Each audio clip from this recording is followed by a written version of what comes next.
Les journalistes accoucheurs de vérités diverses, pertinents et rusés, sans langue de bois, cultivés, nécessaires pour des journalistes. Les grandes gueules, des personnalités acquises par le travail, ce qui leur donne poids et légitimité à interviewer tout le monde. L'épopée des grandes gueules ou le socle de la liberté d'expression en Guinée depuis plus de 10 ans.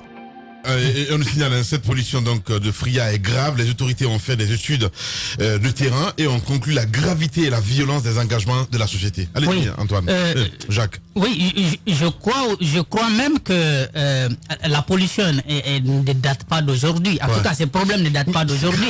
Parce que la dernière fois que Boy a été là-bas, je crois que c'était au mois de août ou septembre, comme ça. Donc c'est depuis cette époque que le problème a été constaté.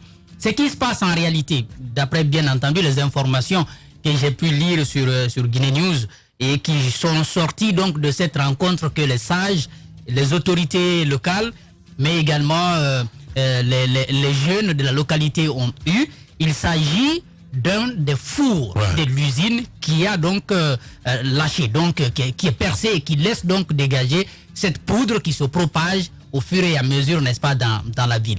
À l'époque, donc, lorsqu'il y a eu cette réunion, on a clairement demandé à Russal ce qui se passe et Russal a donné des explications comme celles que je viens de donner. Donc, il y a un four qui est en panne.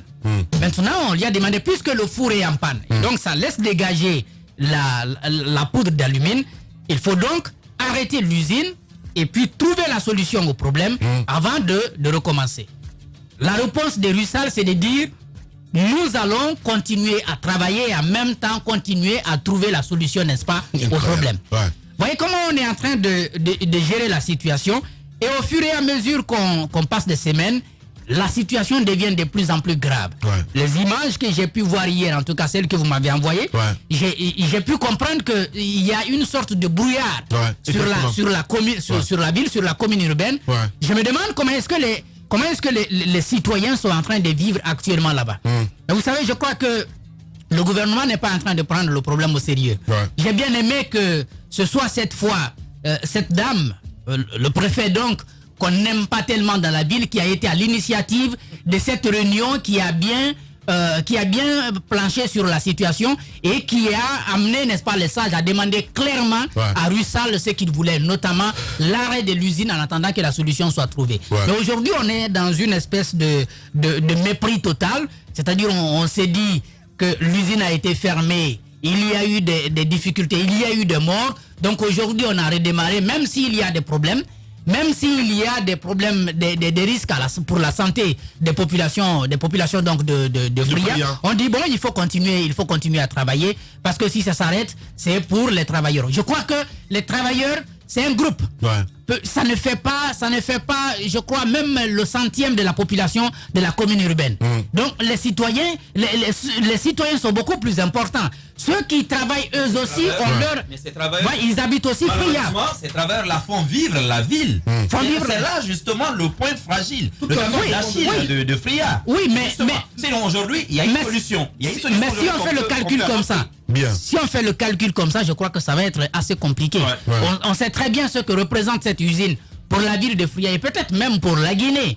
Mais je crois que lorsque l'usine pose des problèmes, il faut à un moment donné trouver la solution. Je vois mal lorsque vous roulez dans un véhicule, il y a un pneu qui est en panne. Au lieu de garer pour arrêter, vous dites non, je vais circuler et en même temps continuer à dépanner. Je ne crois pas qu'on puisse trouver la solution de cette façon-là.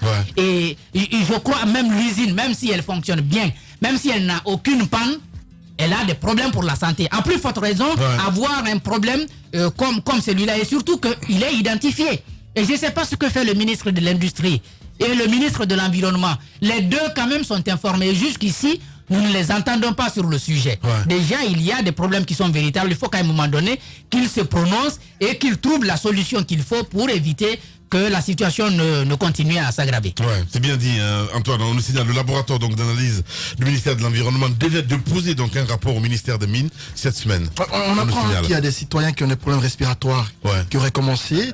Et quand on a vécu 6 ans dans une galère comme on l'a connu à Fria et que le chef de l'État pour la reprise des travaux met en garde les populations, les grandes gueules, qui arrive. On demande à ce que le syndicat ne se rebelle plus. On demande à ce que la population fasse désormais attention. Je suis d'accord avec toi. Pas que l'usine referme. C'est des menaces de balles. C'est comme ce que Karsoli a fait. Quel que soit ce qui se passe. Justement, quel que soit ce qui se passe, même si l'usine fait en sorte de vous tuer, ne vous rebellez pas, ne vous révoltez pas, souffrez des souffrances que vous faites subir l'usine de Fria. C'est ce qui se passe à Fria aujourd'hui. La population, même si elles ont envie de se révolter, elles ne peuvent pas. Lorsqu'elles pensent à ce qu'elles ont subi en 6 années, mais allez-y à Fria.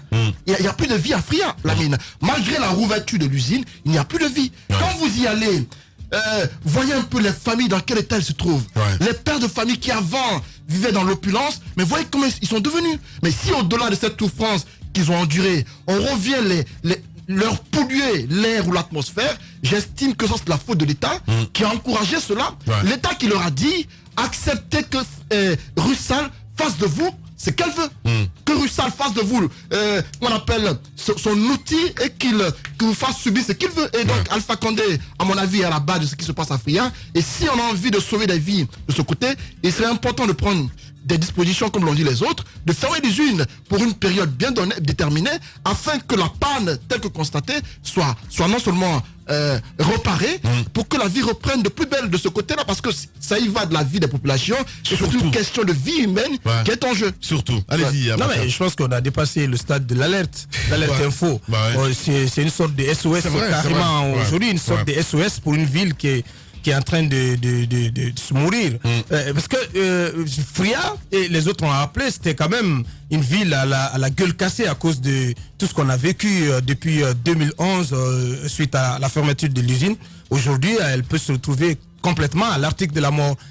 Il s'agit de santé publique. Ce dont il est question, il s'agit de santé publique. Oui. Et c'est pas la première fois que nous parlons de cette actualité du côté des Fria. C'est une ville donc qui est recouverte de poudre d'alumine, donc et ça met en cause, ça provoque des problèmes respiratoires et d'autres situations de maladies. Donc je pense que ça concerne aujourd'hui notamment 2 départements, celui des mines et celui de l'environnement. Vous parliez d'un rapport que le laboratoire du ministère de l'Environnement est censé déposer sur la table du ministère des Mines. Mais ce rapport, que dit-il ce rapport? Mais avant ce rapport, nous avons quelques informations sur ce que vous venez de dire, l'étude qui a été faite par les autorités locales, qui montre que c'est une situation extrêmement grave qui doit être prise au sérieux pour que les populations ne continuent pas d'en souffrir autrement. Moi je pense que ça doit mobiliser le gouvernement. On ne peut pas permettre quand même à Rusal de faire n'importe quoi sur notre territoire. Je vous parlais du cas de Rusal au niveau du port autonome de Conakry. Mais Rusal, c'est cette attitude qui consiste donc à vouloir faire et à obtenir par le refus systématique, par le dédain parfois, par le dédain, par le mépris, l'intimidation, tout ce que cette société voudra obtenir sur notre territoire. Donc il faut à un moment donné qu'on sache dire stop et qu'on rappelle à cette société à l'ordre pour que cette situation, parce qu'on voit les images, c'est extrêmement inquiétant, franchement. C'est très inquiétant, on voit les images à l'instant sur Espace TV. Je pense que Petit Paris est devenu Petit Pékin. Au Petit Hong Kong. Je pense qu'on peut quand même féliciter des choses. Une unité industrielle implantée sur un territoire donné, surtout un pays comme le nôtre, ça apporte toujours quelque chose à l'économie nationale. Ça crée des emplois, on ne dénie pas cela.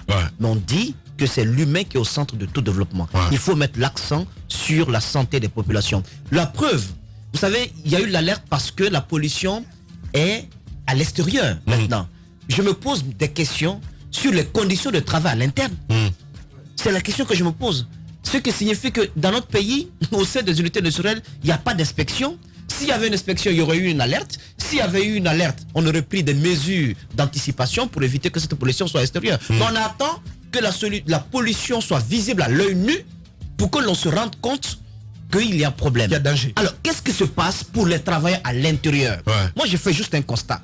La plupart des personnes qui sont en contact avec les unités industrielles, les machines qui fonctionnent et autres, au sein des sociétés minières, n'ont pas longue vie. Ne vivent pas longtemps. Faites la remarque vous-même, vous en rendrez compte.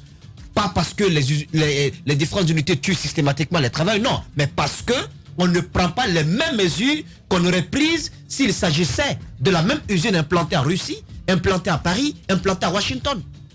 On ne prend pas les mêmes mesures. Si de l'autre côté, le travailleur pour être en contact avec telle machine est obligé d'avoir tout l'équipement qu'il faut, de la tête jusqu'aux pieds, et un Africain, on dit ben il a ce qu'on appelle la mélanie, sa peau est un peu dure, il peut aller avec une combinaison à moitié le corps. Ce n'est pas normal. Il faudrait que la mesure qui est appliquée ailleurs soit la même pour les pays africains, surtout pour le cas de la Guinée. Il y a trop d'attitudes condescendantes à l'égard de nos compatriotes. Il faut vous en rendre compte, surtout pour le cas de Russell. On a l'impression qu'il ne s'agit pas d'un être humain. C'est pas normal. Le cas de cette société par rapport au rail, au train de notre ministre, le ministre des Transports. Il a annoncé un train qui a les wagons, quoi qu'on dise, c'était les wagons, quoi qu'on dise, c'était quand même quelque chose qui allait permettre de désengorger un peu la circulation dans notre pays. Mais il a annoncé cela, Russell dit, tu as fait tout ça, tu nous as pas demandé, ça ne bougera pas. Et jusqu'à présent, ça n'a pas bougé. Eh ben oui. Voilà. Et c'est ça le fort de quelque chose. C'est cela l'attitude. Ben oui. C'est cela la Russell l'attitude à Guinée. La Russell l'attitude à Guinée. Et ces installations appartiennent à qui? On a eu l'OFA qui est devenu la Naïm. Mais ces installations pourtant appartiennent à l'État guinéen. Mais c'est pas ce qui m'intéresse. Aujourd'hui, il y a une chose qu'on peut faire. Il faut quand même qu'en Guinée, on apprenne que l'État est un sujet de droit comme le citoyen. Il y a des questions, on ne peut pas attendre. Parce que c'est une question de vie. Je suis d'accord. Ce qui est en train de se passer, les gens ne meurent pas tout de suite. Donc on ne se rend pas compte. Ça va prendre des années, mais lorsque ça va se déclencher, c'est des maladies tellement graves que ça va bousiller des dizaines de millions de ménages déjà pauvres. Ceux qui ont un peu de sous d'aller en France vont avoir peut-être 2 ans ou 3 années d'espérance de vie de plus. Mais la finalité, c'est que ce sont des villes où dans 20 ans, vous n'aurez plus personne qui ait plus de 60 ans d'âge. Je suis parfaitement d'accord avec toi. Et là, qu'est-ce qu'il faut faire? La société civile devrait se réveiller. Il y a ce qu'on appelle les recours collectifs. Je pense que des citoyens de Fria aujourd'hui peuvent se mettre ensemble collectivement pour attaquer Russell en justice et assigner l'État guinéen. Et là, la justice n'a pas le choix dans un premier temps, que de faire fermer l'usine. Il faut quand même mettre cela en arrêt pour le moment. On veut de l'argent, mais c'est pas à n'importe quel prix quand même.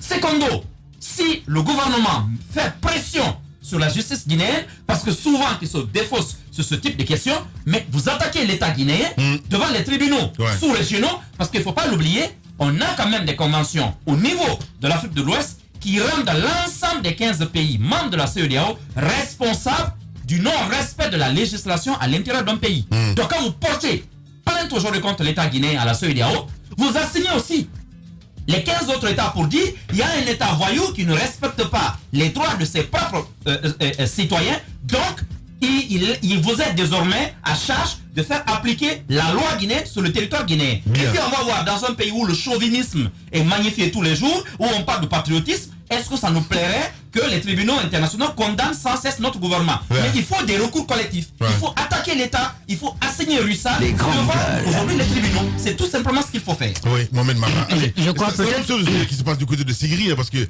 non seulement, évidemment, parce que la route n'est pas bitumée de ce côté, c'est Guiter qui est censé de... c'est une route de 3 km. Non, on parle de 17 km à bas. Non, vous n'avez pas compris. Non, vous n'avez pas compris. Vous voulez des précisions. Mais vous n'avez pas compris.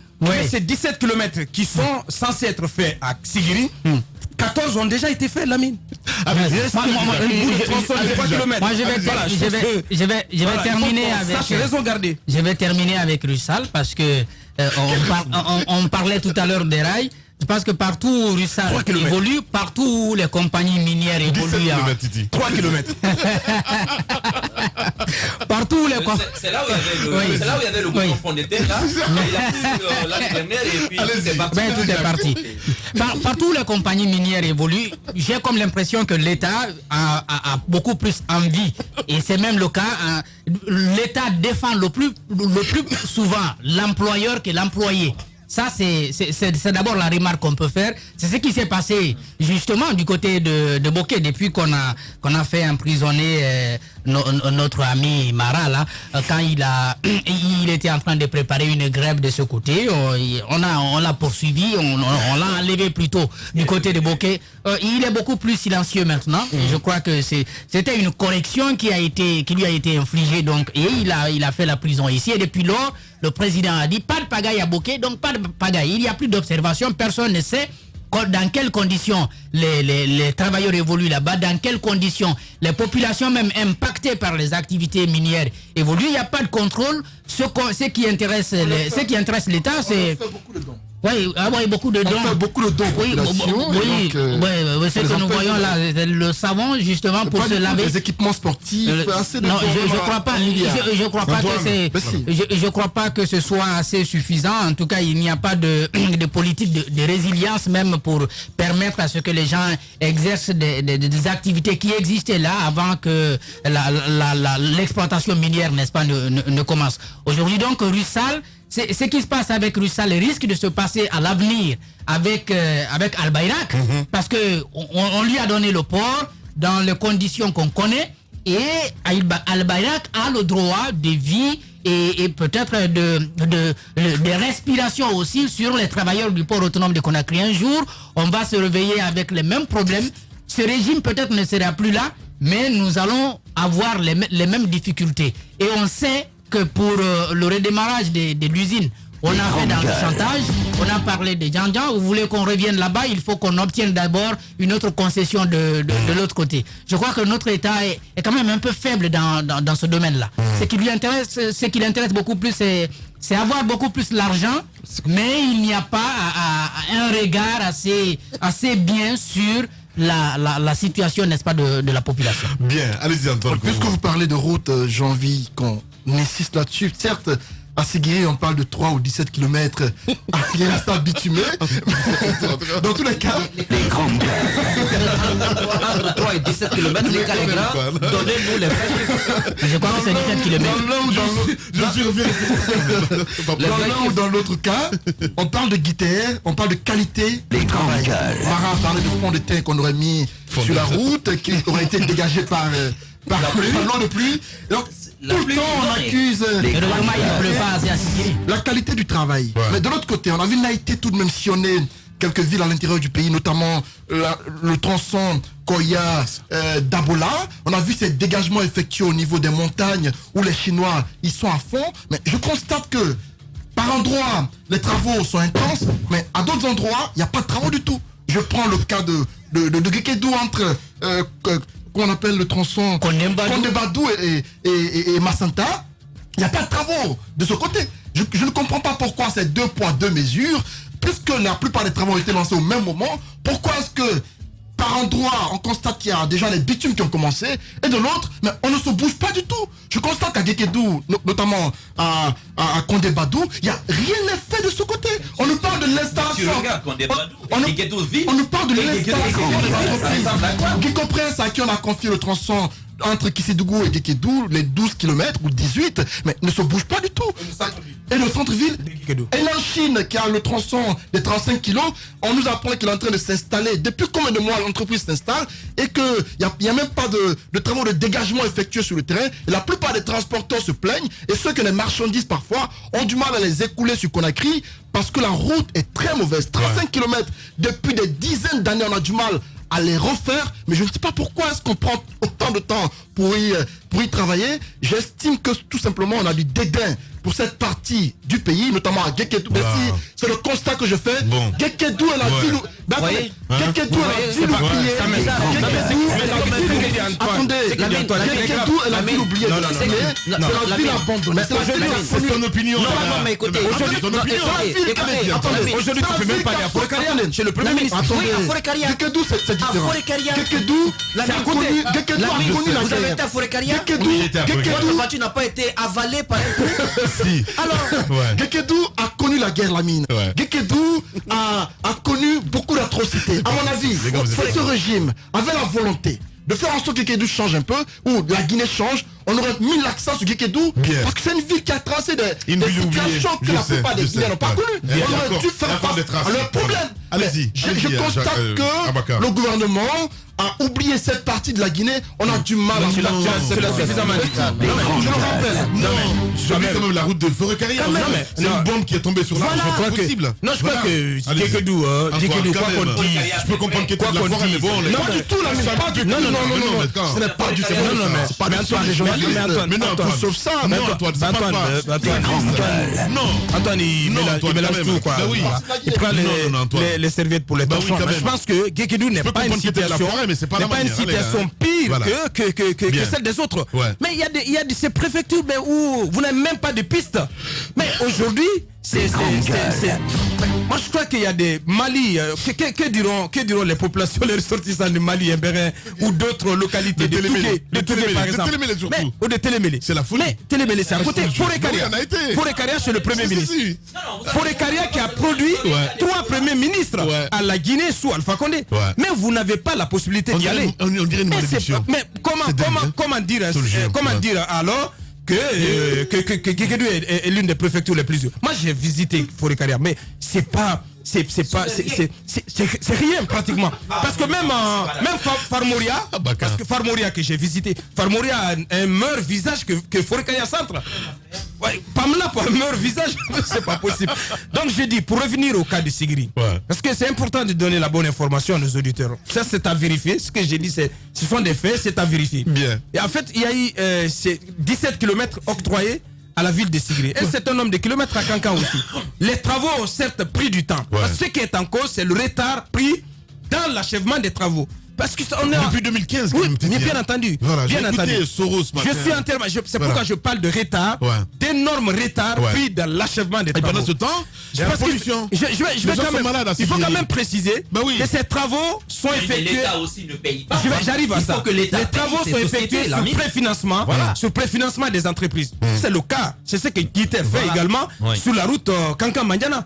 C'est l'entreprise qui cherche, qui fait le montage financier avec les banques, qui préfinance, et l'État après prenne les pieds pour rembourser l'entreprise. C'est ce qui arrive au niveau de la voie urbaine de Cancan et celle de Sigri.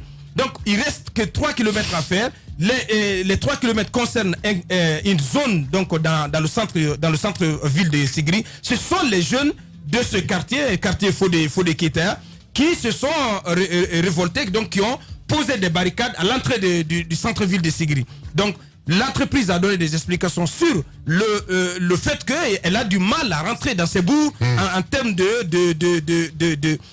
tout ce qu'elle engage comme dépenses dans la construction de ces routes. Je pense que c'est la principale raison. L'autre raison, c'est qu'on sort de la saison pluvieuse. Parce que pendant la saison des pluies en Guinée, notamment, les travaux publics sont pratiquement à l'arrêt. Vous avez vu toute l'offensive que le ministère des Travaux publics a engagée. Depuis qu'on est sorti de la saison des pluies, il y a beaucoup de chantiers qui sont ouverts. Et on verra d'ici le mois de mars, d'ici le mois de mai, quel sera le niveau d'exécution de ces travaux routiers dans tout le pays. Longtemps, j'ai cherché d'où provenait cette force. Cette force qui nous pousse à rentrer dans l'arène. À balayer d'un revers la pression qui nous submerge. Une détermination de fer dans un gant de velours. Écouter, motiver, recadrer, ajuster sans cesse les moindres détails, les petits riens qui transforment les rêves en exploits. Pour certains, cette force vient d'en haut. Pour d'autres, elle vient de l'intérieur. C'est ce qui nous rassemble. Ce langage qui nous unit, ce qui nous permet d'amener une équipe vers le succès, sous les applaudissements de nos fans. J'ai longtemps cherché d'où provenait cette force, et la réponse est une évidence. Adafo Média, l'excellence, la perfection, la précision, la référence de la sous-région. Adafo Média, le futur, vivons-le ensemble.